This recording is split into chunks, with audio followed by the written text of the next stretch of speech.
ஆண்டவர் இன்றைக்கு உங்களுக்கு இடைபட போகிறதான வார்த்தைக்காக நான் கர்த்தரை துதிக்கிறேன். வாசிக்கலாம். யாக்கோபு 5ஆம் அதிகாரம் 17வது வசனம். எல்லோருக்கும் தெரிந்த ஒரு வசனம். யாக்கோபு 5:17.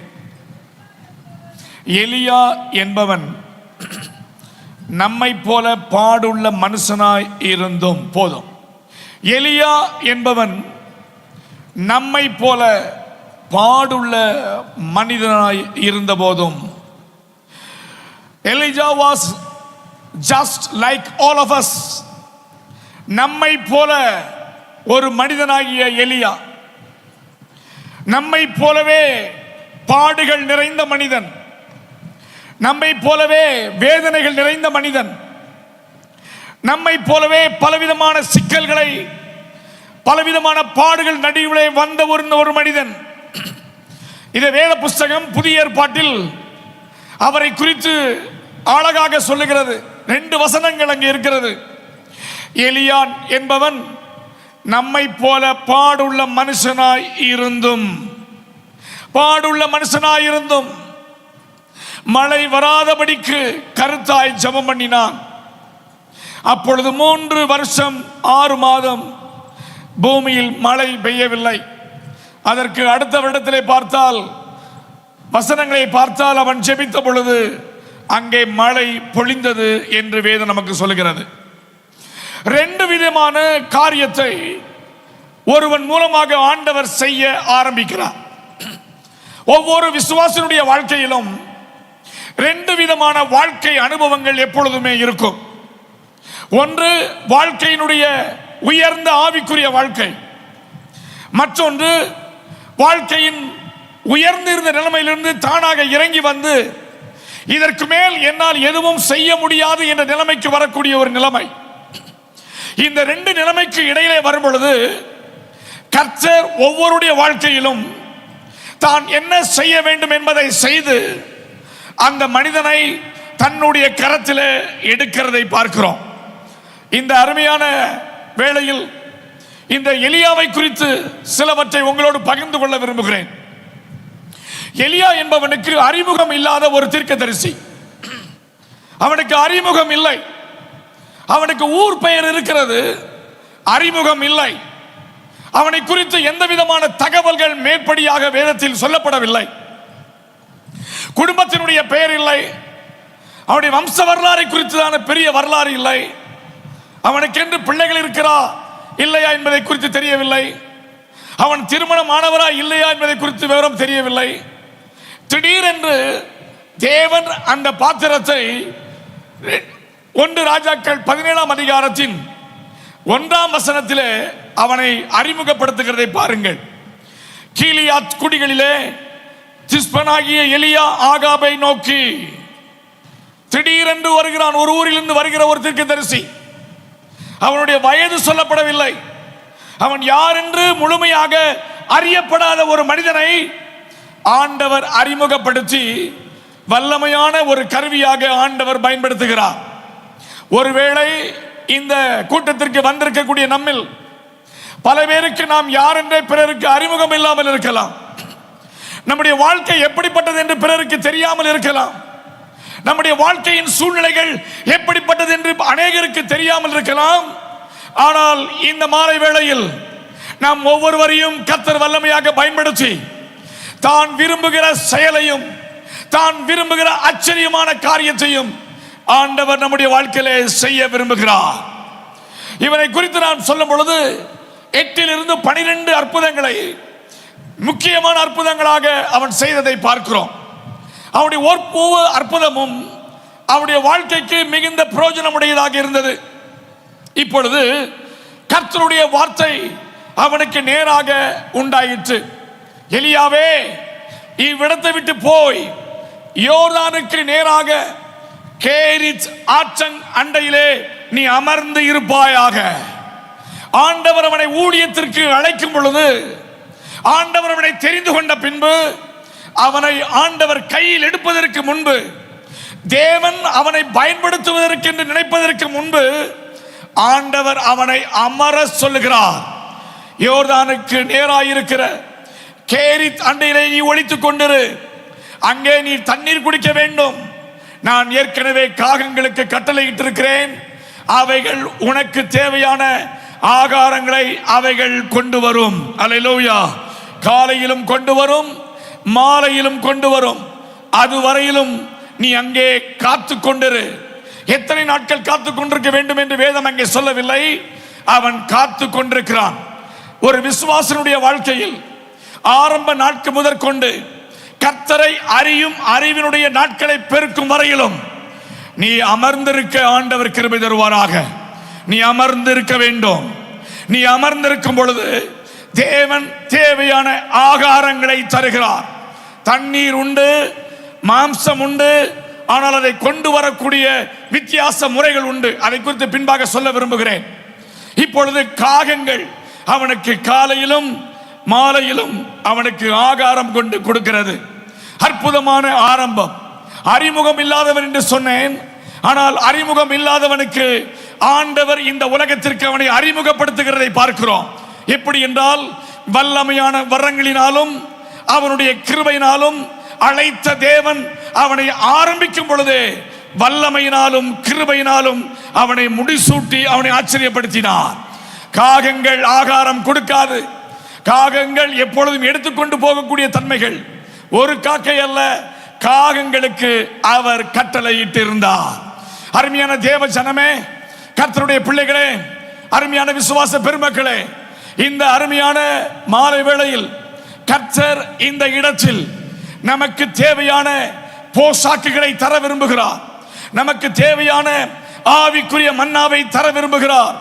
ஊழியமானாலும் சரி, கர்த்தருடைய வார்த்தையை மேற்கொண்டு ஒவ்வொரு நாளும் ஆண்டவரை மகிமைப்படுத்தக்கூடிய ஒவ்வொரு நிலைமையிலும் ஆண்டவர் நம்முடைய வாழ்க்கையில் அவர் இருக்கிறார். முதலாவது அவர் நமக்கு தருவது ஆகாரமாகிய கர்த்தருடைய வார்த்தை. கர்த்தருடைய வார்த்தையை பெற பெற உன் வாழ்க்கை மேன்மைப்படும். கர்த்தருடைய வார்த்தையை உட்கொள்ள ஆவிக்குரிய பலனை ஆண்டவர் தருவார். கர்த்தருடைய வார்த்தையை நீ சுவைக்க அது தேனிலும் தேன் கூட்டிலிருந்து ஒழுகும் தெழுதேனிலும் மதுரமாய் இருக்கிறபடியினால் உன் ஊனையும் எலும்பையும் உன்னுடைய மனதையும் அது தூய்மைப்படுத்தக்கூடிய ஆகாரமாய் இருக்கிறது. ஆவிக்குரிய வாழ்க்கைக்கு அது பலமான சத்தியமாய் இருப்பதற்காக ஸ்தோத்திரம். கர்த்தருடைய பிள்ளைகளே, நம்முடைய வாழ்க்கையில் தேவன் நம்மை அழைத்திருக்கும் ஒவ்வொரு நிமிடமும் ஆண்டவர் நம்மோடு எப்படி பேசுகிறார் என்பது முக்கியம். ஆண்டவரே, இந்த நாளில் இந்த உலகத்திற்கு என்னை அறிமுகப்படுத்தும் போது இந்த உலகத்தில் நான் பெரியவனாக என்னை காண்பிக்க வேண்டிய அவசியம் இல்லை. ஆண்டவரே, இந்த உலகத்திற்கு நீர் என்னை காண்பிக்கும் போது ஒரு தேவனுடைய பிள்ளையாக இவனோடு கர்த்தர் இருக்கிறார் என்பதை குறித்து ஒரு அவுட்ஸ்டாண்டிங் மிரக்கலோடு என்னை அறிமுகப்படுத்தும் என்று கேளுங்கள். இன்றைக்கு உங்கள் வாழ்க்கையில் கர்த்தருடைய வார்த்தை வருகிறது. உங்கள் வாழ்க்கையில் தேவனுடைய அற்புதத்தை காண்பீர்கள். நீங்கள் எங்கே இருக்கிறது முக்கியமல்ல, ஆண்டவர் சொல்லக்கூடிய இடத்திலே நீங்கள் இருந்தால் கர்த்தருடைய கரத்தை உங்களால் பார்க்க முடியும். ஆண்டவர் போஷிப்பார், குடும்பங்களை போஷிப்பார், வசனத்தினால் போஷிப்பார், தனிப்பட்ட ஜீவியத்தின் மூலமாக போஷிப்பார், தான் யார் என்பதை தன்னுடைய பிள்ளைகளுக்கு நிரூபிப்பார். இதுவே உங்கள் ஒவ்வொருவருக்கும் அடையாளமாக இருக்கும். கர்த்தருக்கு ஸ்தோத்திரம் உண்டாவதாக. இப்பொழுது அவனுடைய வாழ்க்கையில் நடந்த மற்றொரு சம்பவம். திடீரென்று ஆற்றினுடைய தண்ணீர் எல்லாம் வற்றி போயிற்று. அது மகா பஞ்சம் நிறைந்த ஒரு நாளாயிற்று. மழையும் அங்கே இல்லை. அப்பொழுது ஆறு வற்றி போயிற்று. கர்த்தருடைய வார்த்தை மீண்டும் அவனுக்கு உண்டாகிறது. நன்றாய் கவனியுங்கள். மீண்டும் மீண்டும் சொல்லுகிறேன், கர்த்தருடைய வார்த்தையை கேட்கிறவர்களாக நீங்கள் மாற வேண்டும். உங்களுடைய காதுகளிலே கர்த்தருடைய சத்தத்தை கேட்கிறவர்களாக மாற வேண்டும். உங்கள் தனிப்பட்ட வாழ்க்கைக்கு மாத்திரம் உங்களுடைய காதுகள் டியூனாக இருக்கக்கூடாது. பிறரை குறித்து ஆண்டவர் என்ன சொல்லுகிறார் என்பதை குறித்தும் உங்கள் காதுகள் கேட்க வேண்டும். அப்பொழுது ஆண்டவர் சொல்லுகிறார், ஆண்டவரே, உம்முடைய வார்த்தை என்ன என்றுடன் ஆண்டவருடைய வார்த்தை வருகிறது. அங்கே ஒரு விதவிக்கு நான் கட்டளையிட்டிருக்கிறேன், அங்கே நீ போக வேண்டும். Go to Saribats, there I am going to speak with you. நீ அங்கே போக வேண்டும். அங்கே உன்னுடைய ஆகாரங்களை சந்திக்கும்படியாக நான் ஒருவரை ஆயத்தப்படுத்தி இருக்கிறேன். ஊழியக்காரர்களே, தேவனுடைய பிள்ளைகளே, உங்களுடைய வாழ்க்கையில் எதுவெல்லாம் வற்றி போயிருக்கிறது என்று நினைத்தால், வற்றி போயிருக்கக்கூடிய இடம் முழுவதிலும் ஆண்டவர் உங்களை வெறுமையாக மாற்றிவிடவே மாட்டார். வற்றி போன இடத்திலும் மீண்டும் ஒரு நிலைமைக்கு கொண்டு வந்து தன்னுடைய ஊழியங்களை நிறைவேற்றுவதற்கும் தன்னுடைய பிள்ளைகள் கர்த்தரை மகிமைப்படுத்துவதற்கும் ஆச்சரியமாக அவர் நம்மை நடத்துவார். சாரிபாத் விதவை,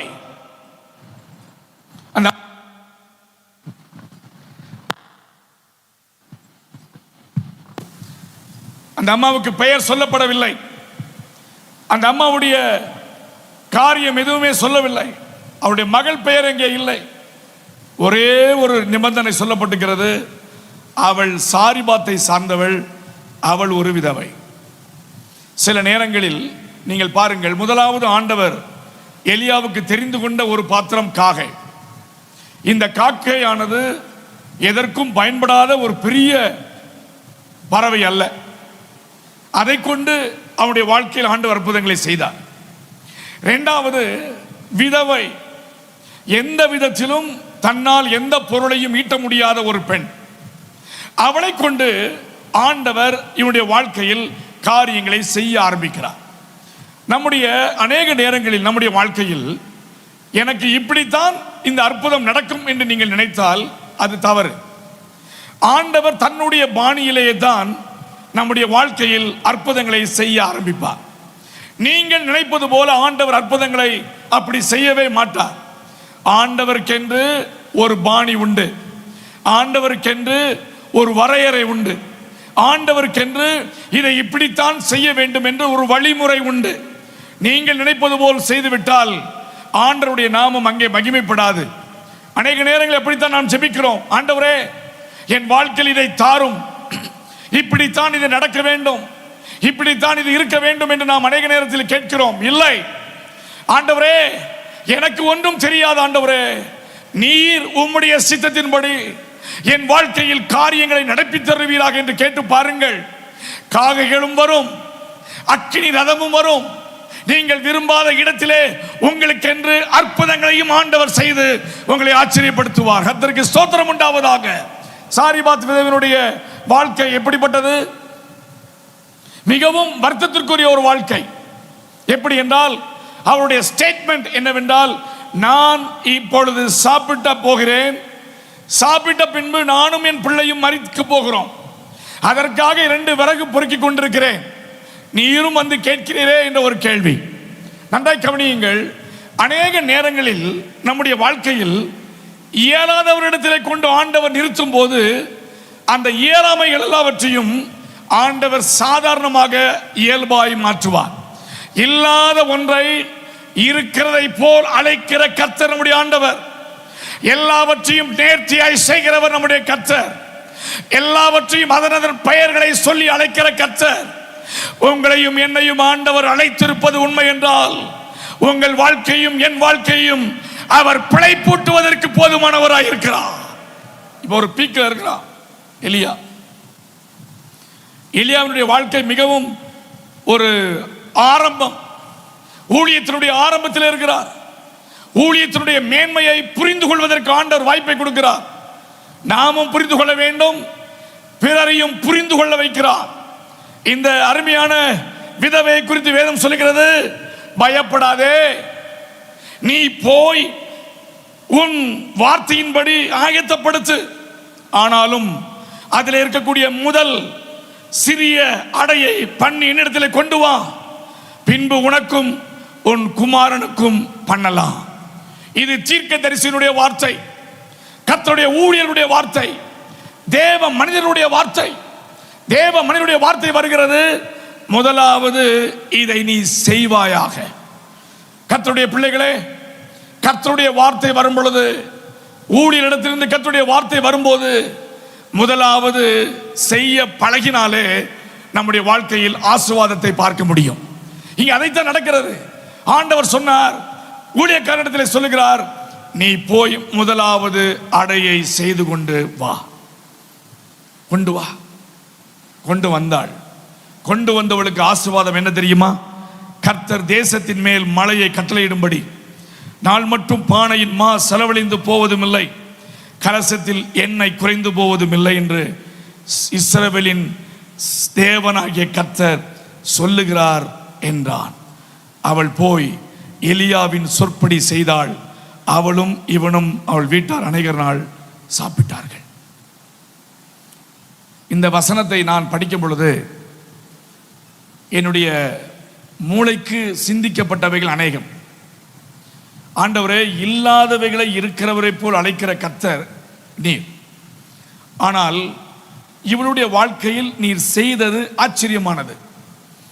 மரிக்கப் போகிறேன் என்று சொன்னவளுக்கு மறுவாழ்வை கொடுக்கிறீர். சாக போகிறேன் என்று சொன்னவளுக்கு மறுவாழ்வு கொடுக்கிறீர்.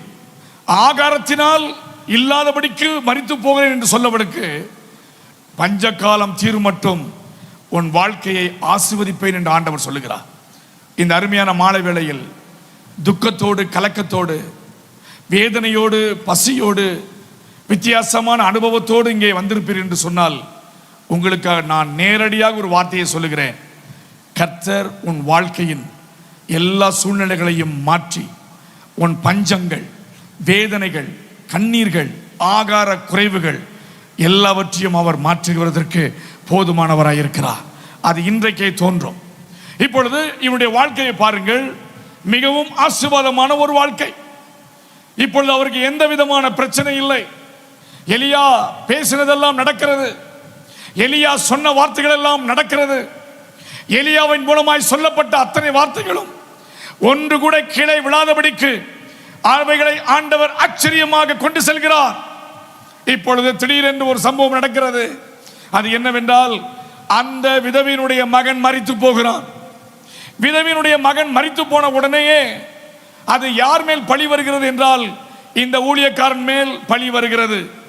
உங்களால் தான் இது நடந்தது, உம்மால் தான் இது நடந்தது, ஆகவே நான் என்ன செய்ய வேண்டும் என்று அவனுடைய கதறின பொழுது அந்த குழந்தையின் மேல் விழுந்து அவன் ஜெபித்த போது அந்த குழந்தையினுடைய உயிரை ஆண்டவர் திரும்ப கொடுத்தார்.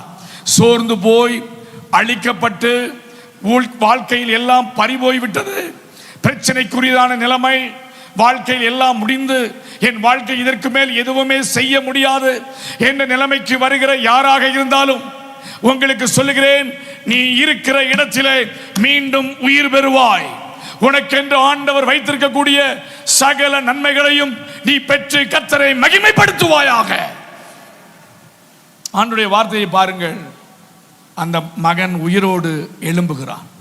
சில நேரங்களில் நம்முடைய வாழ்க்கையின் சூழ்நிலைகள் அப்படித்தான் இருக்கும். வாழ்க்கையினுடைய நிலைமை ஒருவேளை அப்படி இருக்கும் என்றால் கர்த்தர் நம்மை பார்த்து சொல்கிறார், இல்லை, உன் வாழ்க்கையை மாற்றி அமைக்க விரும்புகிறேன். ஆண்டவரே, என் வாழ்க்கையில் எவற்றையெல்லாம் நீர் மாற்ற வேண்டும் என்று விரும்புகிறீரோ அத்தனை வாழ்க்கையின் முறைகளையும் நீர் மாற்றி அமைத்து தருவீராக. என் இயலாமையை மாற்றி தாரும், என்னுடைய வித்தியாசமான குணநலன்களை மாற்றி தாரும், ஆவிக்குரிய பண்புகளினால் என்னை அலங்கரித்துக் கொள்ளும், விசுவாசத்தை பெருக்க உதவி செய்தருளும், வார்த்தை என்னும் மன்னாவினால் என்னை நனைச்சருளுவீராக, எனக்கு தேவையான ஆவிக்குரிய நல்ல வரங்களினால் என்னை அலங்கரிப்பீராக, ஆவிக்குரிய குணங்களினால் என்னை அலங்கரிப்பீராக என்று ஆண்டவரிடத்தில் கேளுங்கள். ஆண்டவர் மீண்டும் நம்மை உயிரடைய செய்வார். ஹல்லேலூயா. மறுபடியும் ஆகாப்புக்கு பயந்து போன அவனுடைய வாழ்க்கைக்கு முன்பாக அங்கே ஒரு சம்பவத்தை நாம் பார்க்க வேண்டும். முதலாவது, அவன் கருத்தாய் ஜெபம் பண்ணினான். இந்த வார்த்தையை நீங்கள் எடுத்துக்கொள்ளுங்கள். ஆண்டவரே, ஒரு விசுவாசனுடைய வாழ்க்கையில் பிரதானமாக இருக்க வேண்டிய முதல் குணமே ஜெப வாழ்க்கை. கருத்தாய் ஜெபம் பண்ணினான்.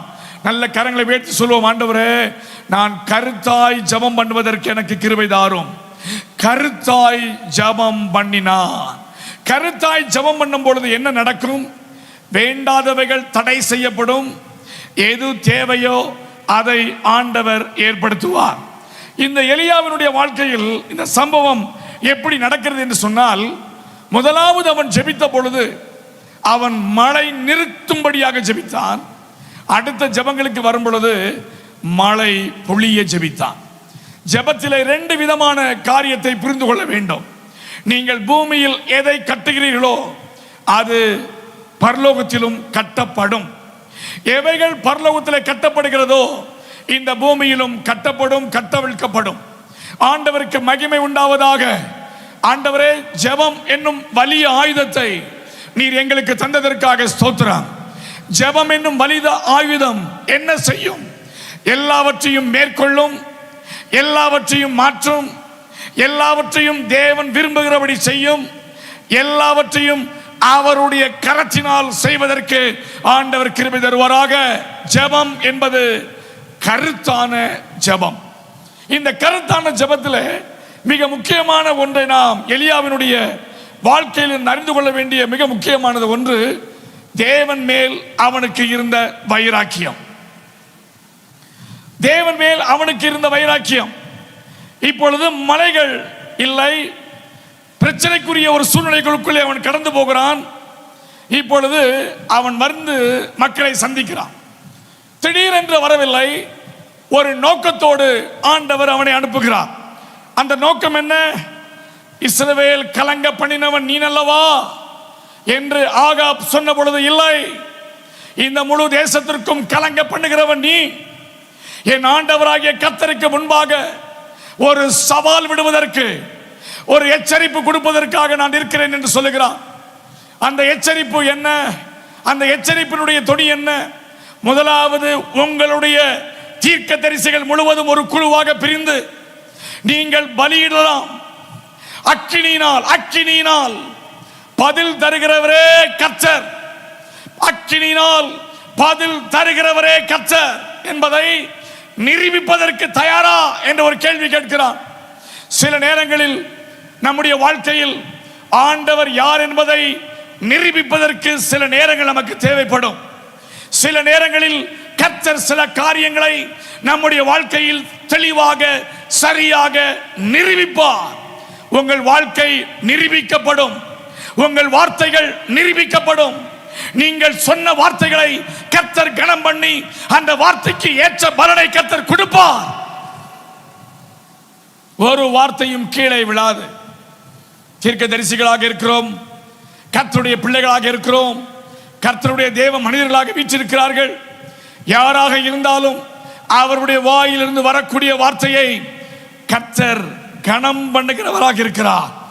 இப்பொழுது அவன் மக்களுக்கு சொல்லக்கூடிய வார்த்தை என்ன? நீங்கள் 2 நினைவுகளினால் நீங்கள் குந்தி குந்தி நடக்கிறீர்கள். 2 நினைவுகள் ஒரு ஆவிக்குரிய வாழ்க்கையில் எப்பொழுதுமே இருக்கக்கூடாது. கர்த்தர் தெய்வம் என்றால் நீ கர்த்தரை வழிபடுவாயாக, பாகால் தெய்வம் என்றால் நீ பாகாலை வழிபடுவாயாக. சில நேரங்களில் நம்முடைய வாழ்க்கையில் வரக்கூடிய பிரச்சனைகளுக்கு காரணம் 2 விதமான நினைவு. ஆண்டவரே, என் வாழ்க்கையில் இருக்கக்கூடிய 2 விதமான நினைவுகளை இன்றைக்கே நீர் அகற்றி போடுவீராக. என்றைக்கு நீர் தெய்வமாக உம்மை ஏற்றுக்கொண்டேனோ அந்த நாள் முதற்கொண்டு நீர் ஒருவரே எனக்கு தெய்வமாய் இருக்கிறீர், நீர் ஒருவரே எனக்கு கர்த்தராய் இருக்கிறீர், அதிசயங்களை செய்கிறவராய் இருக்கிறீர், ஆச்சரியமானவைகளை செய்கிறவராய் இருக்கிறீர். என் வாழ்க்கையில் எது நடக்க வேண்டும் என்று நான் விரும்புகிறேனோ அதை செய்யாமல் நீர் விரும்புகிறபடி எல்லாவற்றையும் என் வாழ்க்கையில் செய்தருளுவீராக. ஒரு பக்கம் பாகாலுடைய கூட்டம், மற்றொரு பக்கம் தனி மனிதனான ஒரு எலியா. இவர்கள் காலையில் இருந்து மாலை வரை சத்தமிடுகிறார்கள், ஒப்பாரி வைக்கிறார்கள், கத்தியினாலே தங்களை கீறிக்கொள்கிறார்கள், பலவிதமான நாடகங்களை அரங்கேற்றிக் கொண்டிருக்கிறார்கள். அவர்கள் கத்துகிறார்கள், சத்தமிடுகிறார்கள், எந்த சத்தத்திற்கும் பதில் இல்லை. புரிந்து கொள்ளுங்கள், நம்முடைய ஆண்டவருக்கு காது உண்டு, நம்முடைய ஆண்டவருக்கு கேட்கும் திறன் உண்டு, நம்முடைய ஆண்டவருக்கு பேசும் திறன் உண்டு, நம்முடைய ஆண்டவருக்கு அசைந்து நடுவிலே உலாவும் திறன் உண்டு. தன்னுடைய பிள்ளைகள் 2-3 பேர் எங்கு கூடினாலும் அவர்கள் நடுவிலே வந்து உலாவி உன் தேவை என்ன என்பதை கேட்கும் திறனுடையவர் கர்த்தர். இந்த மைதானத்தில், இந்த இடத்தில் இருந்து உங்களுடைய சத்தங்கள் கேட்கப்படுமாகில் அந்த சத்தத்திற்கு தேவன் பதில் தருகிறவராய் இருக்கிறார். உங்கள் சத்தம் கேட்கப்படுகிறது. ஆகவே தான் நாம் சொல்லுகிறோம், அவர் ஜீவனுள்ள தேவன், அவர் ஜீவனுள்ள தேவன். நான் மரித்தவனை வணங்கவில்லை, நான் இன்னும் செத்து போனவர்களை வணங்கவில்லை, கற்களை வணங்கவில்லை, மாறாக ஜீவனுள்ள கர்த்தரை துதிக்க எனக்கு அவர் கிருபை தருவீராக. அவனுடைய சவால் என்ன? அவனுடைய சவால் என்ன? அவனுடைய நோக்கம் என்ன? தான் கர்த்தரே பெரியவர் என்பதை நிரூபிக்கும் ஒரு வாய்ப்பை அவன் கேடுகிறான். நம்முடைய ஆவிக்குரிய வாழ்க்கையில் நம்முடைய நடவடிக்கைகள் மூலமாக கர்த்தர் யார் என்பதை பிறருக்கு நீங்கள் காண்பிக்க பழக வேண்டும். அலுவலகத்திலே வேலை செய்யும் போது நீங்கள் கர்த்தர் யார் என்பதை நிரூபிக்க வேண்டும். நீங்கள் மாணவர்களாக இருந்தால் உங்கள் வாழ்க்கையில் நீங்கள் படிக்கும் இடத்திலே கர்த்தர் யார் என்பதை நிரூபிக்க வேண்டும். நீங்கள் உயர் அதிகாரியாக இருந்தால் அந்த உயர் மட்டத்திலே இருக்கும்போது நீங்கள் கர்த்தருடைய பிள்ளை என்பதை நீங்கள் நிரூபிப்பதற்கு வாய்ப்புகளை தேட வேண்டும். அருமையான கர்த்தருடைய பிள்ளையே, அருமையான தேவ ஜனமே, இன்றைக்கு கர்த்தர் உங்களை கொண்டு நிரூபிப்பதற்கு அவர் ஆயத்தமாயிருக்கிறார். உங்களை கொண்டு மேன்மையான காரியங்களை செய்வதற்கு அவர் போதுமானவராக இருக்கிறார். 400 + 450 850 பேர் ஒரு பக்கம். Majority standing in one side. There is only one single man name called Elia. எலியா என்கிற ஒரு மனிதன். 450 + 400 850 பேர் நிறைந்த ஒரு பெரும் கூட்டம்.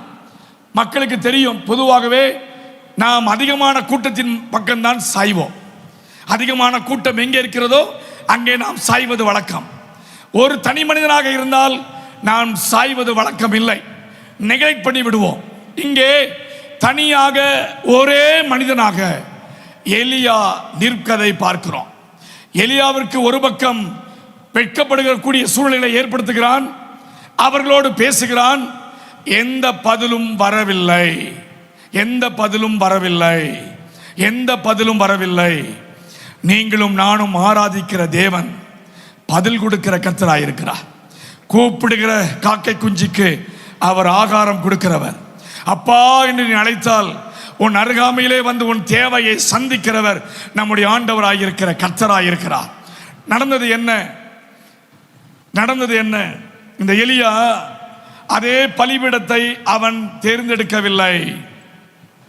இவனுக்கு ஒரு டர்ன் வருது. இப்போ எலியாவுக்கு ஒரு டர்ன். என்ன டர்ன்? நான் பார்க்கிறேன், நான் செய்கிறேன்.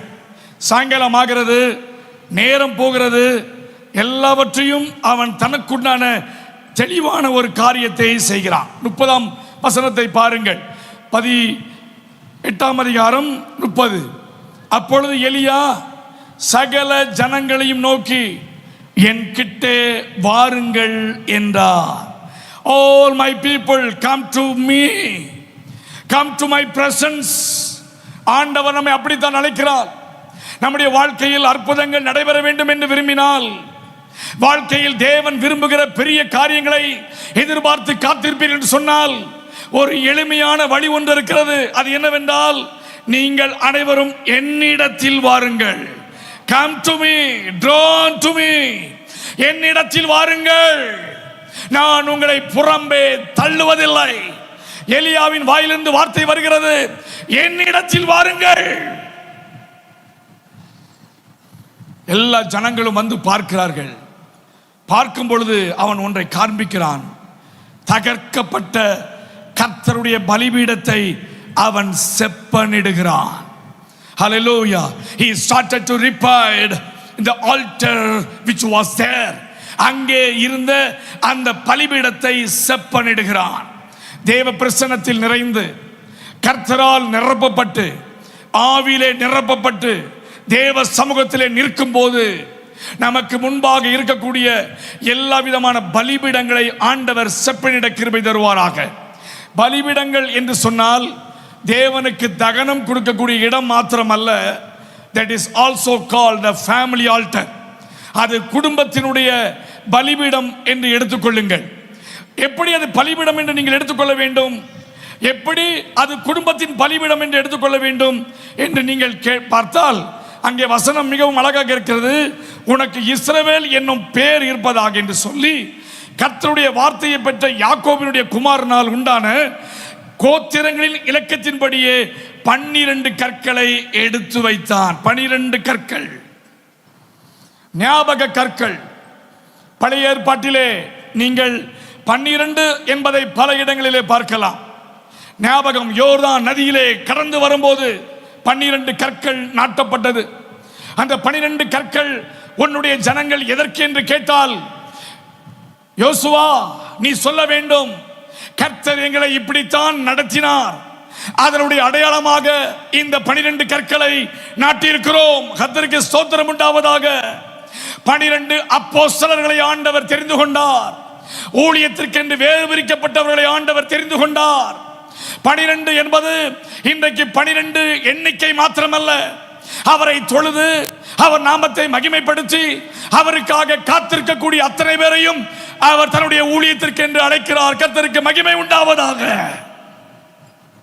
12 கூடைகள் நிரம்ப அவர்கள் எடுத்தார்கள். 12 கூடை நிரம்ப எடுத்தார்கள். என்ன எடுத்தார்கள்? என்ன எடுத்தார்கள்? 12 கூடை நிறைய துணிக்கைகளையும் மீதியான அப்பங்களையும் அவர்கள் எடுத்தார்கள். இந்த அருமையான மாலை வேளையில் 3 காரியத்தில் இதிலிருந்து உங்களோட நான் சொல்ல விரும்புகிறேன். கற்கள் ஞாபகத்திற்கு மாத்திரமல்ல, கற்கள் ஞாபகத்தின் குறி மாத்திரமல்ல. யாக்கோபு ஒரு கல்லை வைத்து அவன் படுத்திருந்த பொழுது அவன் சொல்லிவிட்டு சென்றான், நான் இப்பொழுது போகிறேன், இப்பொழுது என்னுடைய கரங்களிலே கொடுப்பதற்கு என்னிடத்திலே ஒன்றும் இல்லை, நான் திரும்பி வரும்போது உம்முடைய சமூகத்திலே தேவையான காணிக்கைகளை இங்கே நான் செலுத்துவேன் என்று சொல்லி அந்த இடத்தை விட்டு கடந்து போகிறான். பெத்தேல் என்று பெயர் வைத்து போகிறான். இன்றைக்கு ஆண்டவர் உங்கள் வீடுகளிலும் என் வீடுகளிலும் ஞாபகத்திற்குரிய பெயர்களை அடையாளமாக வைத்திருக்கிறார். நீ ஞாபகப்படுத்தப்பட வேண்டியது எது தெரியுமா? ஆண்டவர் நமக்கு எதெல்லாம் கற்றுக் கொடுத்தாரோ அத்தனையும் ஞாபகப்படுத்தப்பட வேண்டிய ஒன்று. இன்றைக்கு மாலை வேளையில், ஆண்டவரே என்னுடைய குடும்ப வாழ்க்கை சிதைக்கப்பட்டு சின்ன பின்னமாக இருக்கிறது, என்னுடைய பிள்ளைகளுடைய வாழ்க்கை அலங்கோலமாக இருக்கிறது, என்னுடைய குடும்ப பலிபீடம் உடைக்கப்பட்டு சின்ன பின்னமாய் போகப்பட்டிருக்கிறது. ஆண்டவரை கோத்திரத்தின் லெக்கத்தின்படி நான் அவைகளை உதவி செய்வீராக, சீரமைக்கப்படக்கூடிய ஒரு அனுபவத்தை எனக்கு தருவீராக. உங்களுடைய குடும்பங்களிலே ரட்சிக்கப்படாத பிள்ளைகள் இருப்பார்கள் என்று சொன்னால் அவர்களுக்காக ஜெபியுங்கள்.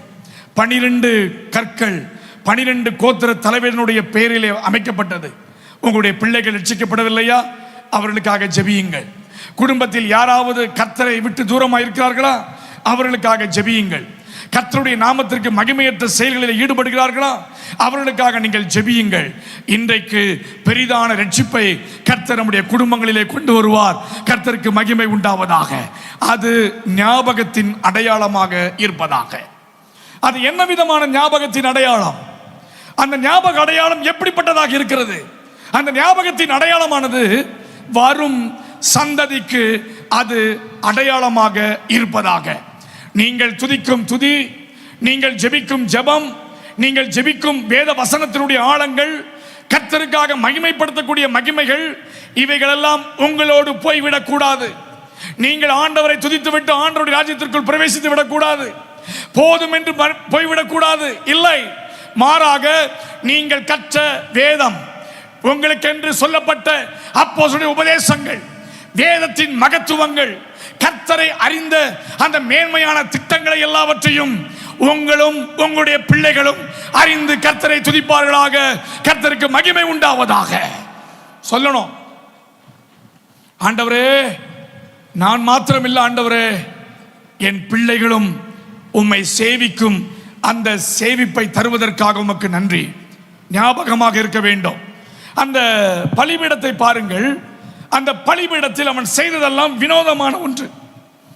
காளைகளை எடுக்கிறான், சந்து சந்தாக வெட்டுகிறான், விறகை வெட்டுகிறான், மேலே வைக்கிறான், அந்த விறகுக்கு மேலே தண்ணீர் ஊற்றுகிறான். 12 குடம் தண்ணீர். முதல் முறை 4, 3 முறை 12 குடம் தண்ணீர். அன்யூசுவல். விறகுக்கு தேவையானது தண்ணீர் அல்ல. விறகு நன்றாக தீரிய வேண்டும் என்றால் அதற்கு தேவையானது அது எப்பொழுதும் காய்ந்திருக்க வேண்டிய நிலைமை, காய்ந்திருக்க வேண்டிய நிலைமை.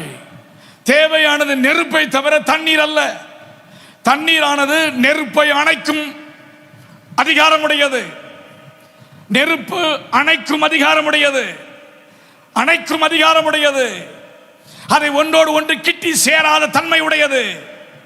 இதுதான் அங்கே நடந்தது. வாய்க்கால்களை வெட்டுகிறான். கேட்கலாம் ஒரு கேள்வி, ஏன் அதை செய்தான் என்று. அதே பலிபீடத்தில் இவள் தெரியாமல் அக்கினியை வைத்திருக்கலாம். எங்கிருந்தோ ஒரு அக்கினியை கொண்டு வைத்து இவர் காரியங்களை செய்து விடலாம் என்று சொல்லி ஒருவேளை அவன் நினைத்திருக்க கூடும். அதற்காகத்தான் தண்ணீரையும் உண்டாக்கினவர் அவர்தான், நெருப்பையும் உண்டாக்கினவர் அவர்தான், தண்ணீரையும் அதனுடைய மூலக்கூறுகளை உருவாக்கினவர் அவர்தான். எல்லாவற்றையும் உருவாக்கினவருக்கு அது ஒரு பொருட்டே இல்லை. ஏன் தெரியுமா? ஏன் தெரியுமா? அக்கினி அங்கே இருந்து வர வேண்டிய அவசியம் அவனுக்கு இல்லை. அக்கினி வர வேண்டிய இடம் மேலே இருந்து. இதைத்தான் எலியா மறுபடியும் வலியுறுத்துகிறான். அக்கினியினால் பதில் தருகிற தெய்வமே தெய்வம். தண்ணீர் அவருக்கு தடை இல்லை, வாய்க்கால்கள் தடை இல்லை, மனிதர்கள் தடை இல்லை, ஆவிக்குரிய வாழ்க்கைக்கு இவர்கள் எதுவும் தடை இல்லை. ஆண்டவரே, என் வாழ்க்கையை தொடும், என் வாழ்க்கையில் உம்முடைய அக்கினியினால் என்னை நிரப்பும் என்று கேளுங்கள். 12 குடம் தண்ணீர் ஊற்றப்படுகிறது. சில நேரங்களில் ஆண்டவர் செய்யக்கூடிய பழக்கம் நமக்கு எப்படி இருக்கும் தெரியுமா? ஓ, வித்தியாசமாக செய்கிறாரே, ஆண்டவரை இப்படி செய்யும் என்று கூட நாம் கேட்க துணிவோம். ஆனால் ஆண்டவர் சொன்னார், இல்லப்பா, நீ இப்படித்தான் செய்யணும், இப்படித்தான் நீ செய்யணும். சாதாரணமாக ஒரு அக்கினி இறங்கினால் அது ஏதோ செய்து விட்டார் என்று சொல்லிவிடுவதற்கு வாய்ப்பு உண்டு. அந்த வாய்ப்பையும் ஆண்டவர் இல்லாமல் ஆக்குகிறார். உங்கள் வாழ்க்கையில் உங்களுக்கு விரோதமாக எழும்புகிற எந்த ஒரு கூட்டமும், எந்த ஒரு மக்கள் சக்தியும், பிசாசனுடைய கிரியைகளும், அந்தகாரத்தினுடைய எதிர்வல்லமைகள் உங்களுக்கும் உங்கள் குடும்பத்திற்கு விரோதமாக எழும்பி அவன் எதை செய்ய நினைத்தானோ அதை வேறு ஒரு கோணத்தில் ஆண்டவர் இல்லாமல் ஆக்குவார். நல்ல கரங்களை உயர்த்தி சொல்லுங்க, ஆண்டவரே, என் வாழ்க்கையில் இதை செய்ததற்காக நன்றி அப்பா. எனக்கு ஒத்தாசையை அனுப்புகிறவர் நீராயிருப்பதற்காக உமக்கு ஸ்தோத்திரம்.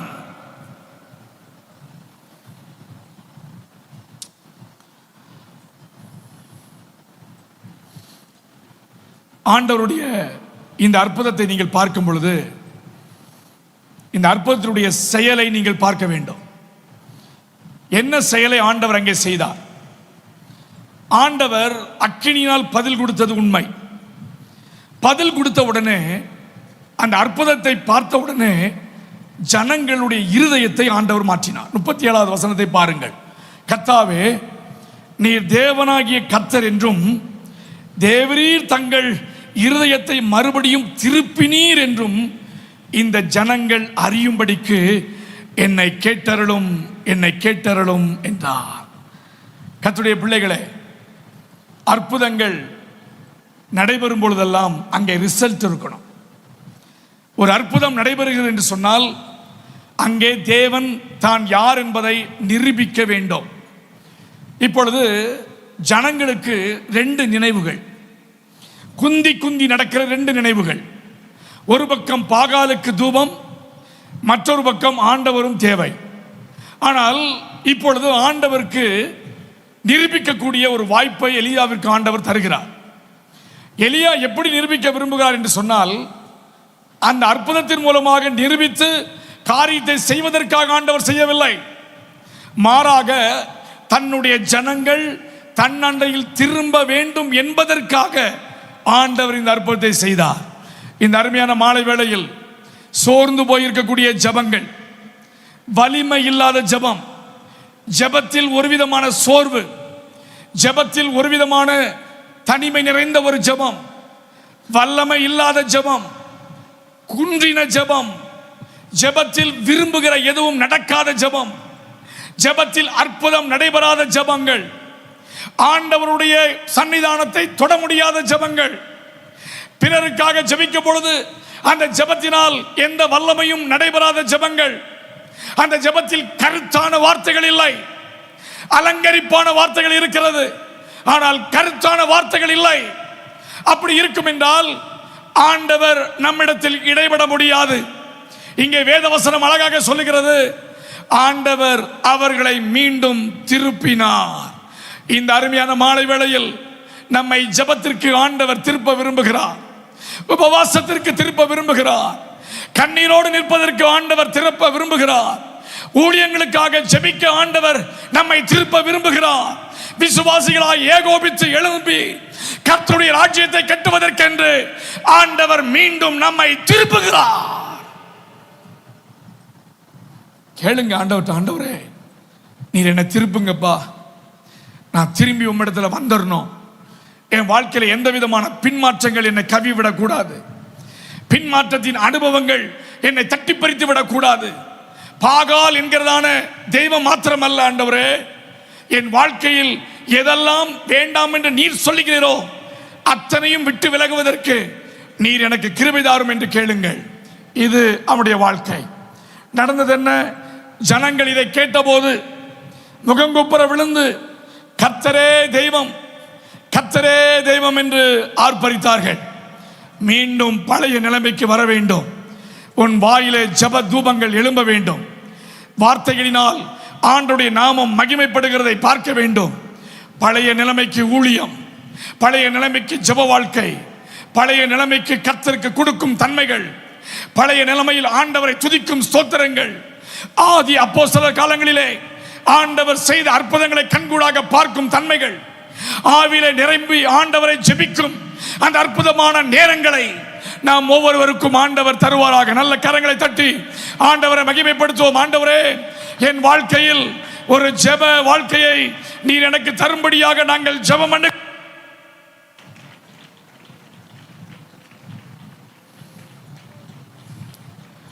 ஹல்லேலூயா. ஆண்டவர் எல்லாவற்றையும் செப்பனிடுவார். வாழ்க்கையை செப்பனிடுகிற கர்த்தர், வாழ்க்கையின் சூழ்நிலைகளை செப்பனிடுகிற கர்த்தர், உள்ளங்களையும் உள்ளத்தில் இருக்கிறவர்களையும் ஆண்டவர் செப்பனிடுகிறார். தனிப்பட்ட வாழ்க்கையை செப்பனிடுகிறார். எல்லாரும் தனிப்பட்ட வாழ்க்கையை நீங்கள் யோசித்து பாருங்கள். தனிப்பட்ட வாழ்க்கையில் ஜெபம் இருக்கும், வேத வாசிப்பு இருக்கும். சில நேரங்கள் ஆவிக்குரிய கனிகள் நமக்குள்ளே இருக்காது. ஆண்டவரே, ஆவிக்குரிய கனியற்ற ஒரு மனிதனாக நான் வாழ விரும்பவில்லை. எனக்குள் கனிகள் நிரம்ப வரட்டும் ஆண்டவரே, எனக்குள் கனிகள் காய்க்கட்டும் ஆண்டவரே, அது பூக்கட்டும் ஆண்டவரே, அது அற்புதமான பழங்களை தரட்டும் ஆண்டவரே, கனிகளை தரட்டும். ஆவிக்குரிய பிள்ளைகளுக்கு இருக்க வேண்டிய மிக முக்கியமான பண்பு, ஆவிக்குரிய கனிகளினால் நீங்கள் நிரப்பப்பட வேண்டும். நம்முடைய குணம் ரொம்ப முக்கியம். Your character is more important than anything else. Your life is more important than anything else. But at the same time, your life, character, உடைய குணம் ரொம்ப முக்கியம். நம்ம எல்லாரும் கர்த்தருக்காக வேறு பிரிக்கப்பட்ட ஜனம். எத்தனை பேர் நம்புறீங்க அதை? ஆமென். நாம் கர்த்தருக்காக வேறு பிரிக்கப்பட்ட ஜனம். நமக்கு ஒப்பானவர் இந்த உலகத்தில் யாருமே இல்லை. ஆண்டவரே, நீர் என்னை வேறு பிரித்ததற்காக நன்றி. இந்த உலகம் எனக்கு சதம் அல்ல, இந்த உலகத்தின் சூழ்நிலைகள் எனக்கு சதம் அல்ல, இந்த உலகம் என்னுடைய வாழ்க்கையில் ஒத்து போகாது.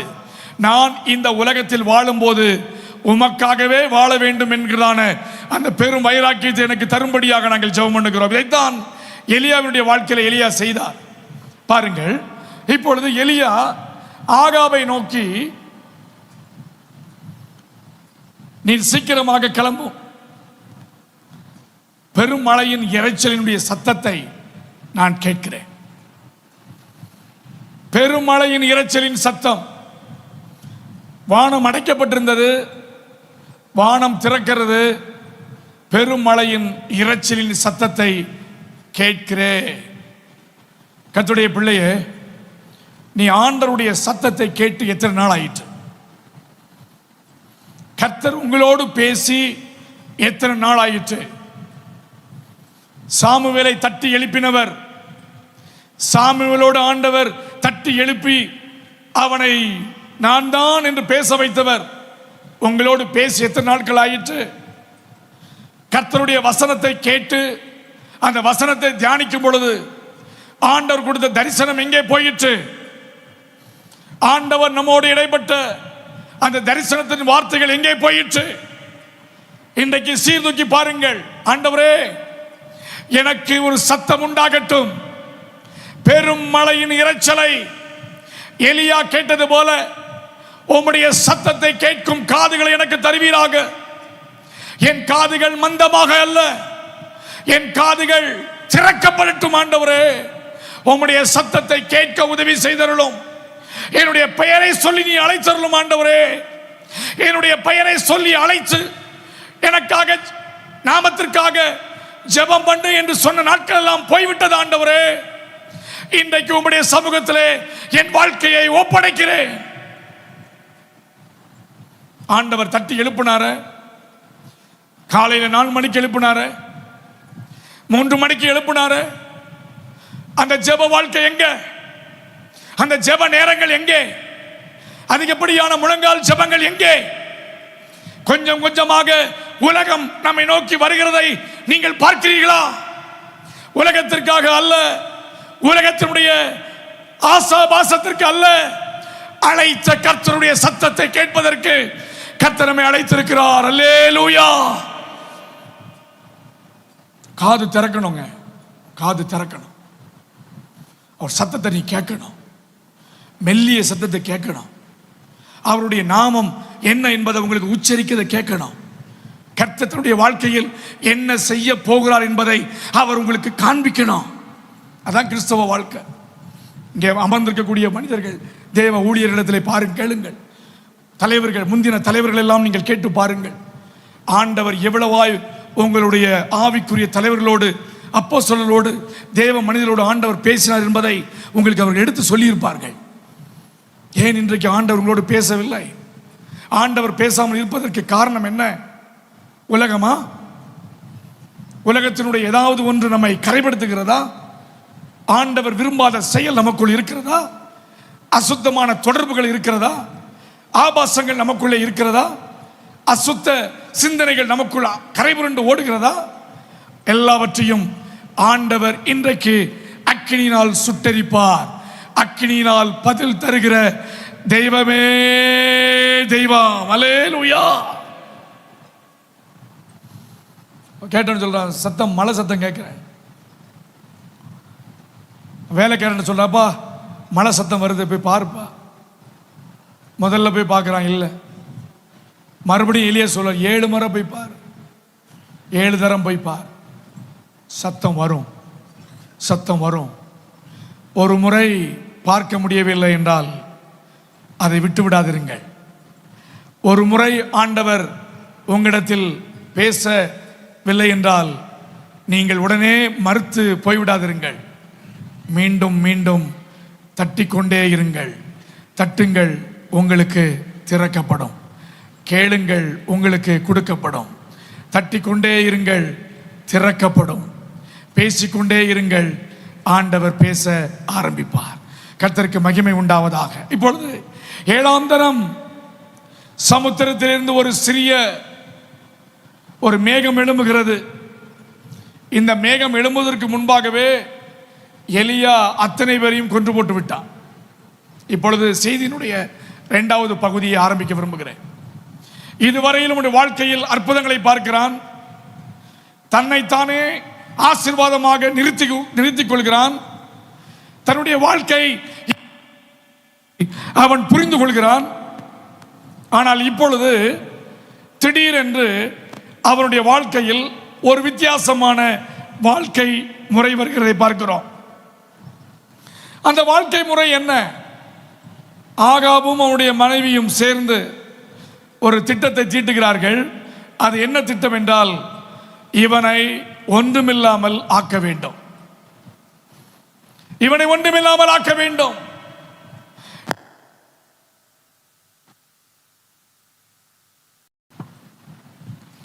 இல்லாதபடிக்கு அவைகளை பார்த்து ஆண்டவர் கிருபை தருவாராக. தேங்க்யூ. இப்பொழுது எலியாவுடைய வாழ்க்கையில் மிக முக்கியமான ஒரு கட்டம். முதலாவது 17ஆம் அதிகாரத்திலே பார்க்கும் பொழுது அவன் கேரித் ஆற்றங்கரையில் ஒளிந்திருந்தான். காகங்கள் அவனுக்கு ஆகாரம் கொடுத்தது. காகங்களுடைய ஆகாரத்தை சாப்பிட்டு தன்னை திருப்திப்படுத்திக் கொண்டிருந்த எலியாவுக்கு திடீரென்று அவனாகவே ஒன்றை தெரிந்தெடுக்கிறான். ஒரு சூறை செடியின் கீழ் படுத்துக்கொண்டு நித்திரை பண்ண வேண்டும். அதற்கு முன்பாக அவன் சொல்லுகிறான், நான் சாக வேண்டும், நான் சாக வேண்டும். போதும் கர்த்தாவே, it is enough Lord, I would like to die, I don't want to carry my ministry anymore, I would like to die, நான் சாக வேண்டும். வல்லமையான ஊழியத்தை செய்தவன், அற்புதமான ஊழியத்தை செய்தவன், கர்த்தருக்காக பயன்படக்கூடிய தேவ பிள்ளைகள், திடீரென்று வரக்கூடிய சோர்வுகள் உன்னை சாக கொடுக்க நினைக்கலாம். எனக்கு ஊழியம் வேண்டாம், எனக்கு ஆண்டுடைய வார்த்தை வேண்டாம், எனக்கு போதும், இது போதும் போதும் போதும். Now he is under depression. ஒரு விதமான மன அழுத்தத்திற்குள் வருகிறான். போதும் என் ஊழியம். ஒருவேளை ஊழியத்திலே நாம் செல்லும் இடங்களிலே சில நேரங்களிலே ஊழியத்திலே எதிர்ப்பு இருக்கும். ஊழியம் நன்றாக செய்து கொண்டிருப்போம், ஏதோ ஒன்று நம்மை அச்சுறுத்தி கொண்டிருக்கும், ஏதோ ஒன்று நம்முடைய வாழ்க்கையில் நாம் விரும்பாததை நடப்பிப்பது போல இருக்கும். ஆண்டவரே, it is too much for me, இது எனக்கு அதிகம். இல்லை இல்லை, சூறை செடி உன்னுடைய வாழ்க்கையின் படுக்கையின் இடம் அல்ல. அது காலையிலே வளர்ந்து அது ஒன்றும் ஆகாது, உதவாது என்ற நிலைமைக்கு போகக்கூடிய ஒரு செடி. அது எவ்வளவு நேரம் படுத்திருக்க முடியும்? சூறை செடி உன்னுடைய வாழ்க்கையில் நிரந்தரமான ஒன்று அல்ல. சூறை செடி உன்னுடைய வாழ்க்கையின் நிரந்தர ஆதரவு அல்ல. சோர்ந்து போனவனுக்கு ஆண்டவர் அவனை இன்னும் சோர்ந்து போய் என்று சொல்லவில்லை. ஆண்டவர் தன்னுடைய மெத்தடை மாத்திர அறிப்போம். முதல் மெத்தட் என்ன? காகங்கள் இறைச்சியை கொடுத்தது, தண்ணீர்கள் அவனுக்கு அங்கே இருந்தது. அதை சாப்பிட்டு உலகத்தினுடைய ஊழியத்தை செய்ய ஆரம்பித்தவனுக்கு அவனுடைய நிலைமையை பார்த்து பரலோகம் இறங்கி வருகிறது. எப்படி? அவன் விழித்து பார்க்கிற போது இதோ தலையில் சுடப்பட்ட அடையும் ஒரு பாத்திரத்தில் தண்ணீரும் அவன் தலைமாட்டில் இருந்தது. காகங்கள் கொண்டு வந்த இறைச்சிக்கு பதில், காகைக்கு பதில் தேவதூதன். காக்கைக்கு இவன் அடங்க மாட்டான். காக்கை கொண்டு வந்து சாப்பிட்டால் அந்த காக்கையை போலவே பறந்து போய் விடுவான். ஆண்டவர் நினைத்தார், அங்கே தேவதூதனை அனுப்புகிறார், கர்த்தருடைய தூதனை அனுப்புகிறார். அவனுக்கு தேவையான ஆகாரத்தை கொடுத்து அவனை தட்டி எழுப்புகிறான். எல்லாருடைய வாழ்க்கையிலும் ஊழியத்திலே சோர்வு என்பது இருக்கத்தான் செய்யும். சோர்வு இல்லாமல் எவரும் ஊழியத்தை நிறைவேற்றவே முடியாது. சோர்வுகள் உண்டு, வேதனைகள் உண்டு, வருத்தங்கள் உண்டு, வேதனையின் அனுபவங்கள் நமக்கு உண்டு. வில்லியம் கேரி என்கிறதான ஒரு தேவ மனிதனை குறித்து நீங்கள் படித்திருப்பீர்கள். அந்த தேவ மனிதன் வேதத்தை பல மொழிகளில் மொழிபெயர்த்த மனிதன், வேதத்தை பகுத்தறிந்தார், பல கண்டுபிடிப்புகளை கண்டுபிடித்தவன், வேத வசனங்களை எழுதினவன், தன்னுடைய சொந்த கையாலேயே தன்னுடைய பிள்ளைகளை ஆற்றங்கரையிலே அவன் புதைத்தவன். தன்னுடைய வாழ்க்கையில் எல்லாம் முடிந்தது. மனைவிக்கு சுகவீனம் நிறைந்த ஒரு பெண், எல்லாவற்றையும் தாங்கிக் கொண்டு கர்த்தருக்காக வேத புஸ்தகத்தை மொழிபெயர்த்து பல மொழிகளில் கொடுத்தவனே தேவ மனிதர். அவைகளைப் போலவே நாம் மாற வேண்டும். காகங்கள் அல்ல, இப்பொழுது தண்ணீர்கள் என்பது ஆற்றிலே ஓடின தண்ணீர் அல்ல, காகம் கொடுத்த ஆகாரம் அல்ல. இப்பொழுது கர்த்தரே பரத்திலிருந்து ஆகாரத்தை கொடுக்கிறார். தேவதூதனை அனுப்பினார். என் மகன் சோர்ந்து போய் இருக்கிறான், அந்த நபரை அனுப்ப வேண்டிய அவசியம் இல்லை, இந்த சகோதரி அனுப்ப வேண்டிய அவசியம் இல்லை, இந்த பாஸ்டரை அனுப்ப வேண்டிய அவசியம் இல்லை. என் மகன் எனக்கு தேவை, என் ஊழியக்காரன் எனக்கு தேவை, கர்த்தருடைய பிள்ளை எனக்கு தேவை.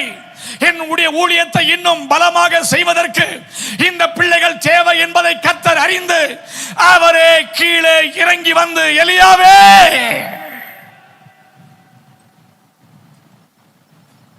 தட்டினார். நீ எனக்கு தேவைப்பா. அருமையான விசுவாசிகளே, கர்த்தருடைய ஊழியர்களே, நாம் ஆண்டவருக்கு தேவை. நம்முடைய வேலை இன்னும் ஆண்டவருக்கு தேவை. நம்முடைய பணி இன்னும் கர்த்தருக்கு தேவை. நடந்தது என்ன? மறுபடியும் தூதன் இரண்டாம் முறை வந்து அவனை தட்டி எழுப்பி, எழுந்திரு, போஜனம் பண்ணு, நீ பிரயாணம் பண்ண வேண்டிய தூரம் வெகு தூரம். அல்லேலூயா. முதல்ல கொடுத்த ஆகாரத்தை சாப்பிட்டுட்டு விதவை வீட்டுக்கு போயிட்டான். முதல்ல கொடுத்த சாப்பாடு காக்கா கொடுத்தது, மனுஷன் கொடுத்தது, உலகத்தினுடைய மக்கள் கொடுத்தது. அதெல்லாம் ஒன்றுமே இல்லப்பா, அது வற்றிரும், அந்த சாப்பாடு போயிரும் சொல்லி சொன்னார். நீ சாரி பாத்திற்கு போன்னு சொன்னார். இப்ப சொன்னாரு, எப்பா உன் ஊழியம் இன்னும் முடியல, உன் விசுவாச பயணம் இன்னும் முடியல, உன் விசுவாச பயணம் இனிமேதான் ஆரம்பிக்க, உன் விசுவாசத்தினுடைய வாழ்க்கை இப்பொழுதுதான் ஆரம்பிக்கிறது. ஆகவே நான் தரும் இந்த பரம ஆகாரத்தை சாப்பிட்டு கொண்டு நீ வேகமாக ஓட வேண்டும், இன்னும் நீ ஓடிக்கொண்டே இருக்க வேண்டும். இந்த சம்பவத்திற்கு பின்பு எலியா 10 வருடத்திற்கு மேலாக ஊழியம் செய்தார். இந்த அதிகாரத்தை பார்க்கும் பொழுது உங்கள் மனதிற்குள் ஓட வேண்டிய ஓட்டம் என்னவாக இருக்க வேண்டும் தெரியுமா?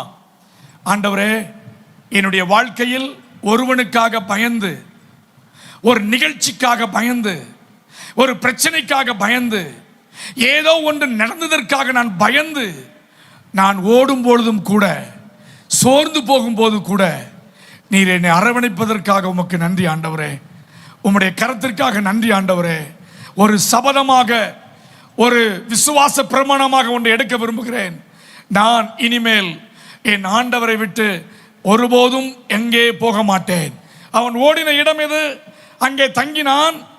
40 நாள் இரவும் பகலும் அவன் ஓடுகிறான், ஓடுகிறான், ஓடுகிறான். அங்கே வசனம் சொல்லுகிறது, அவன் உண்ட அந்த ஆகாரத்தின் பலத்தினால், பலத்தினால். வேதம் ஒரு பலமான ஆகாரம், வேத வசனம் பலமான ஆகாரம். தண்ணீர் என்பது பரிசுத்த ஆவியானவருடைய அவருடைய வழிநடத்தலுக்கும் அவருடைய அபிஷேகத்திற்கும் நமக்கென்று தரக்கூடிய ஆசீர்வாதத்திற்கும் அது அடையாளமாக இருக்கிறது. வல்லமையை பெற்றவர்களாக, வசனத்தின் அதிகாரத்தை பெற்றவர்களாக, பரிசுத்த ஆவியினுடைய வல்லமையை பெற்றவர்களாக நாம் நம்முடைய ஊழிய ஓட்டத்தை ஓட ஆண்டவர் கிருபை தருவாராக. நல்ல கரங்களை தட்டி, ஆண்டவரே, நான் சோர்ந்து போக வேண்டிய அவசியம் எனக்கு இல்லை. ஆண்டவரே, நான் சோர்ந்து போக வேண்டிய அவசியம் எனக்கு இல்லை. ஆண்டவரே, 40 நாள் ஓடுறான். He ran towards Horeb. 40 நாள் ஓடி ஓரே பர்வதத்திற்கு செல்கிறான். ஓரே பர்வதத்தில் என்ன விசேஷம்? ஓரே பர்வதம் என்பது மவுண்ட் சினாய் என்று அழைக்கலாம். இங்கே ஆண்டவர் மோசையோடு பேசின இடம் எது? மோசையோடு அக்கினியிலே பேசின இடம் எது? ஆண்டவர் தனக்கென்று கிருபைகளினால் நிரப்பப்பட்ட இடம் எது? ஆண்டவருடைய வார்த்தைகளை பெற்ற இடம் அது. ஆண்டவர் அவனுக்கு கொடுத்த கட்டளைகள், ஆண்டவனுக்கு கொடுத்த வார்த்தைகளை அவன் பெற்ற இடத்திற்கு ஆண்டவனை கொண்டு போனார். உங்களையும் ஆண்டவர் ஏதோ ஒரு இடத்தில் ஆண்டவர் ஞாபகமாக வைக்க விரும்பவில்லை.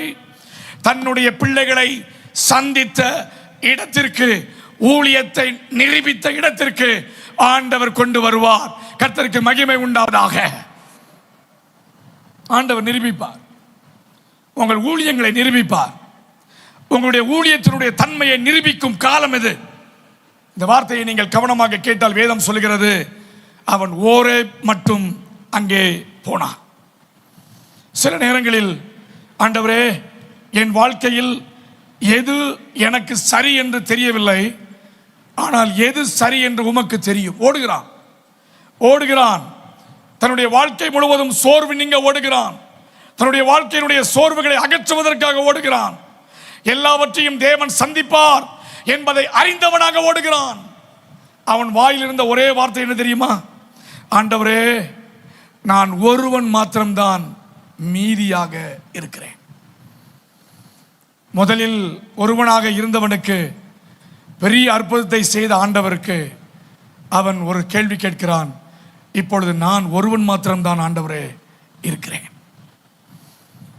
சில நேரங்களில் நம்முடைய வாழ்க்கையில் தனிமையாக இருக்கும் உணர்வுகள் வரும்.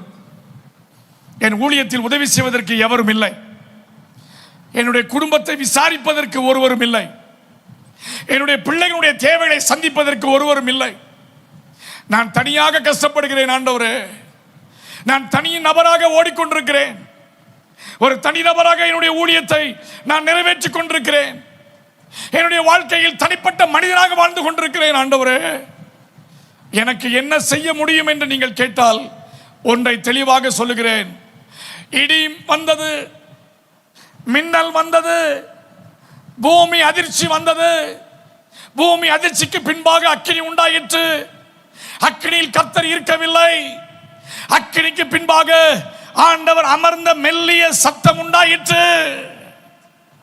நீ தனிமையாக இல்லை, தனிக்கப்பட்ட மனிதனாக இல்லை, வெறுமையாக்கப்பட்ட மனிதனாக அல்ல, ஒரு தனி மனிதனாக தேவ சமூகத்தில் இல்லை.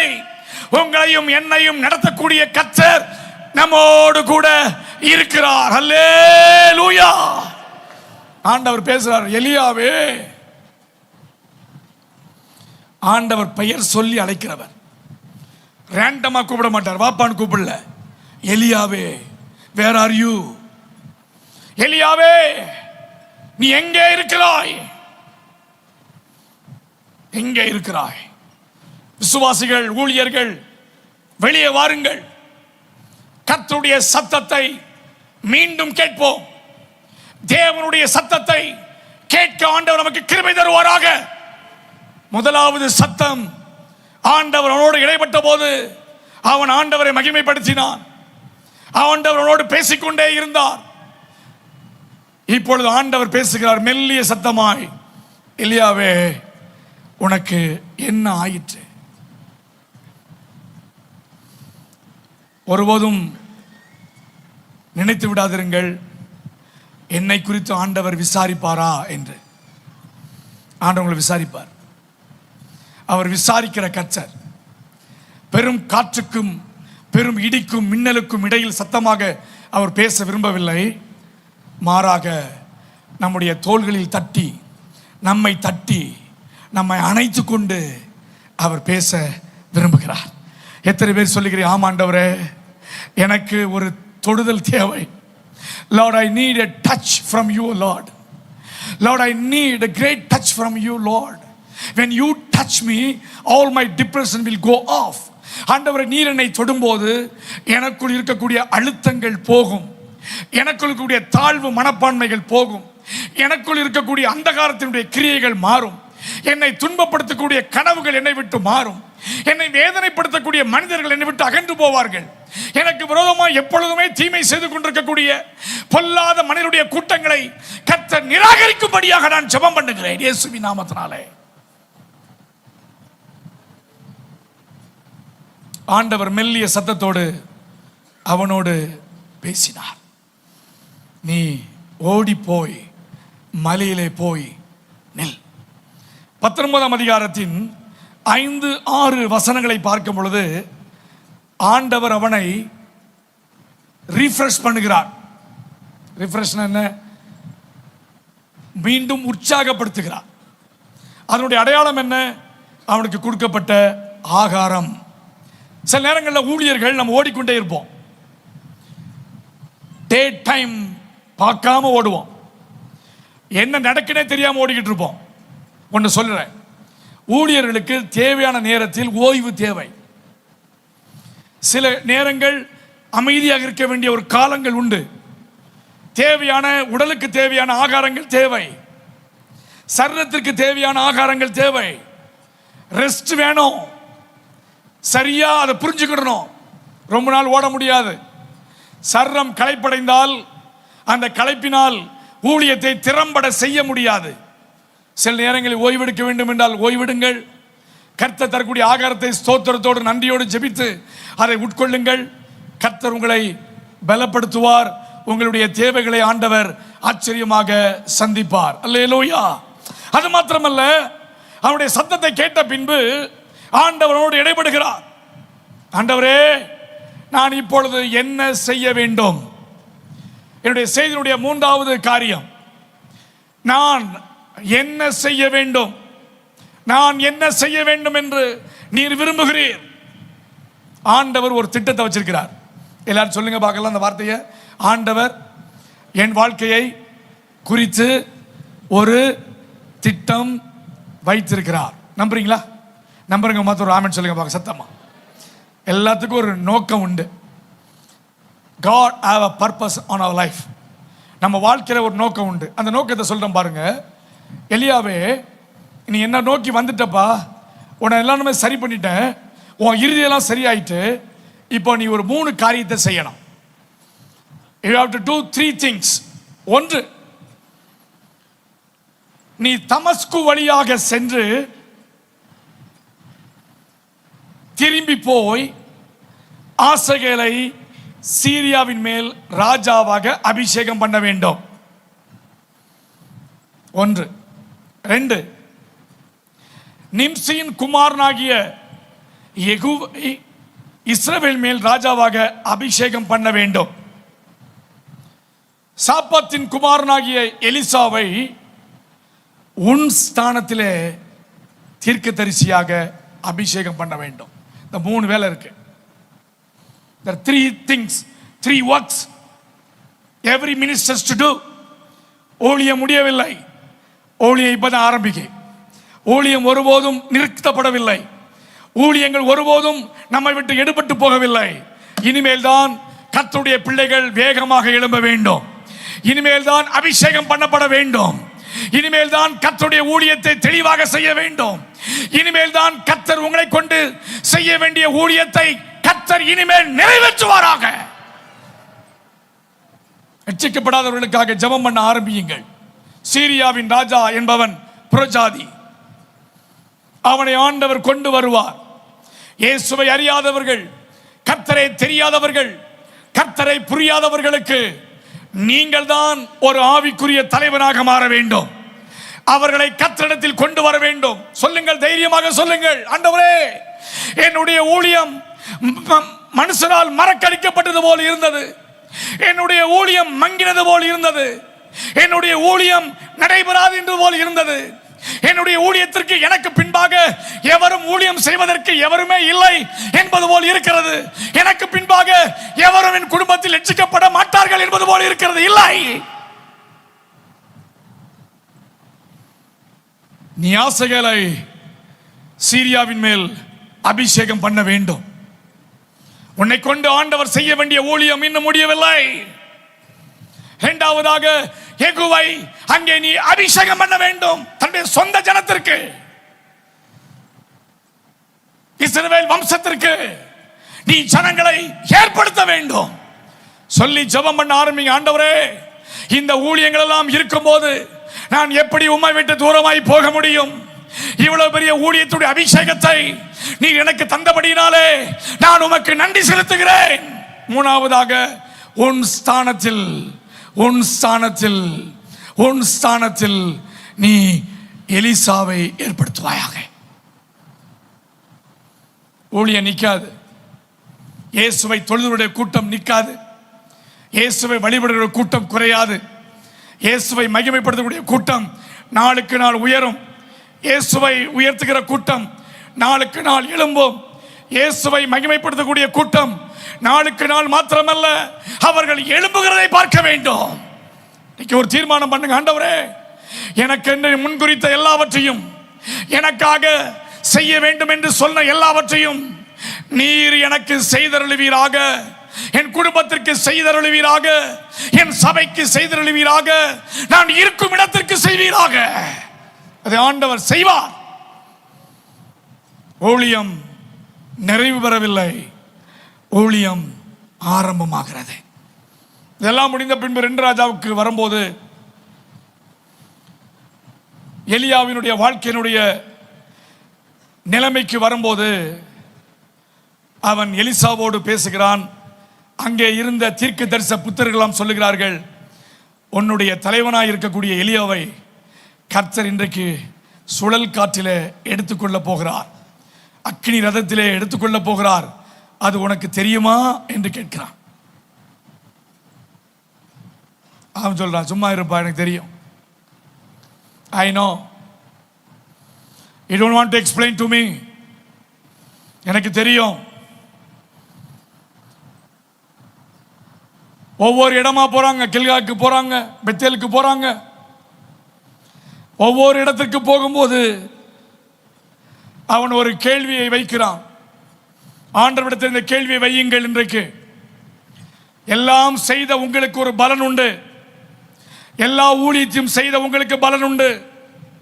என் நாமத்து நிமித்தமாக ஒரு கலசம் தண்ணீர் கொடுத்தாலும் அதற்கே பலன் உண்டு என்று சொன்னால், நீங்கள் செய்யும் அத்தனை ஊழியத்திற்கும் ஒரு பலன் உண்டு.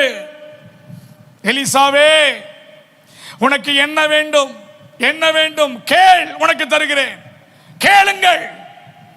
ஊழியர்கள், கர்த்தருடைய பிள்ளைகள், ஆண்டவரை மகிமைப்படுத்துகிற தேவனுடைய பிள்ளைகள், கேளுங்கள்.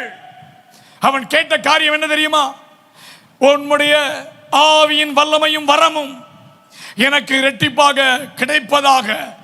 அதற்கு எலியாவின் பதில், அரிதான ஒன்றை கேட்டாய், அரிதான ஒன்றை கேட்டாய். ஒருவேளை நான் எடுக்கப்படுவதை நீ பார்ப்பாயாகில் அது உனக்கு தரப்படும், தரப்படும். கலிலேய மனிதரே, வானத்தை அண்ணாந்து பார்க்கிறது என்ன? உங்களில் எடுத்துக்கொள்ளப்பட்ட ஆண்டவர், அவர் பரலோகத்திலே இருக்கிறார், பரலோகத்துக்கு எழுந்தருளி இருக்கிறார். அவரை பார்க்க வந்திருக்கிறீர்களா? அவர் இங்கே இல்லை. ஒருவேளை ஆண்டவரே ஒரு இக்கட்டானதா இருக்கிறதே என்று கேட்கும் பொழுது, திடீரென்று அக்கினி ரதம் வருகிறது, சுழல் காற்று வீசுகிறது. எலியா எடுத்துக்கொள்ளப்படுகிறான், எலியா எடுத்துக்கொள்ளப்படுகிறான். எடுத்துக்கொள்ளப்படும் பொழுது அதை பார்க்கும் கிருபையை ஆண்டவர் எலிசாவுக்கு கொடுக்கிறார். ஆண்டவரே, என்னுடைய ஊழியம் முடிவுக்கு வரவில்லை, என்னுடைய ஊழியம் தொடர்கிறது, என் வாழ்க்கையின் சூழ்நிலைகள் மாற்றப்படுகிறது. எவையெல்லாம் இழக்கப்பட்டிருந்தேனோ அத்தனையும் 2 மடங்காக பெற்றுவதற்கு உதவி செய்வீராக. எவைகளெல்லாம் என் வாழ்க்கையில் எடுக்கப்பட்டதோ அவைகளை 2ஆம் தனையாக பெற்றுக்கொள்ள நீர் எனக்கு கிருபை தருவீராக என்று கேளுங்கள். அக்கினி ரதம் வந்து நிற்க சுழல் காற்றில் எடுத்துக்கொள்ளப்படுகிறான். அப்பொழுது எலியாவினுடைய வாயில் இருந்த வார்த்தையை நீங்கள் கவனிக்க வேண்டும். எலிசா கண்டு, என் தகப்பனே, என் தகப்பனே, இஸ்ரவேலுக்கு குதிரை வீரருமாய் இருந்தவரே என்று புலம்பினான். அப்புறம் காணாமல் தன் வஸ்திரத்தை பிடித்து 2 துண்டாக கிழித்தான். ஏன் அதை சொல்ல வேண்டும்? ஏன் குதிரை குதிரை குதிரை வீரருமாய் இருந்தான் ஏன் சொல்ல வேண்டும்? ஆகாபுக்கு அவன் ஒரு சத்தம் கொடுக்கிறான். ஆகாபே, மழை வரப்போகிறது, உன் குதிரையை பூட்டிக்கொள், உன் ரதத்தை பூட்டிக்கொள், நீ போ என்று சொல்வதற்கு நேரத்திலேயே அதற்கு இணையாக அதைவிட வேகமாக ஆண்டவர் எலியாவை கொண்டு போனார். குதிரை வண்டி அவன் போக வேண்டிய வேகத்தை விட வெகு தூரத்திலே போய் நின்றான். ஆகவே தான் அவன் சொல்கிறான், ஆண்டவரே, இஸ்ரவேலுக்கு எல்லாமாய் இருந்தவரே, சாதாரணமாக அறிமுகம் இல்லாதவனை, அவனுக்கு ஊர் பெயர் தவிர எந்த அறிமுகம் இல்லாத ஒருவனை கடைசியுடைய வாழ்க்கை முடியும் பொழுது தகப்பனே என்று அழைக்க ஆண்டவர் கிருபை தருகிறார். இங்கே அமர்ந்திருக்கக்கூடிய ஊழியர்கள், அங்கே அமர்ந்திருக்கக்கூடிய ஊழியர்கள், ஊழியக்காரிகள், கர்த்தருடைய பிள்ளைகள், உங்களை யாரென்றே தெரியாது, உங்களை யாருக்கும் அடையாளம் தெரியாது இருந்த உங்களை ஆண்டவர் அழைத்து அவருடைய வார்த்தையை உங்கள் வாயிலே வைத்து அநேக அற்புதங்களையும் அடையாளங்களையும் செய்த கர்த்தர் உங்களை ஒரு காலம் வரும்போது, உங்களுடைய வாழ்க்கையில் ஒரு காலம் வரும் பொழுது நீங்கள் ஆவிக்குரிய பிள்ளைகளை பெற்றெடுத்து அவர்கள் உங்களை தகப்பனே, தாயே என்று அழைக்கும் போது அதை விட ஒரு பெரிய சந்தோஷம் நமக்கு உலகத்தில் இல்லை. எல்லா கரங்களை தட்டி ஆண்டவரை மகிமைப்படுத்துங்க. ஆண்டவரே, இஸ்ரவேலுக்கு குதிரை வீரருமாய் ரதமுமாய் இருந்தவரே, என் தகப்பனே, என் தகப்பனே. என் தகப்பனே, பரலோக பிதாவே, உம்முடைய ஊழியத்தை நிறைவேற்றி நாங்கள் ஒரு நாள் உம்மை சந்திக்க வருவோம் என்ற நம்பிக்கை எங்களுக்கு உண்டு. ஒரு நொடி பொழுதில், ஒரு இமை பொழுதில் நாம் எல்லோரும் மறுரூபமாக்கப்படுவோம். எத்தனை பேர் விசுவாசிக்கிறீங்க? ஆமாண்டவரே, நாங்கள் மறுரூபமாக்கப்படுவோம் என்ற நம்பிக்கை எங்கள் அனைவருக்கும் இருக்கிறது. அதற்காக கர்த்தருக்கு ஸ்தோத்திரம் உண்டாவதாக.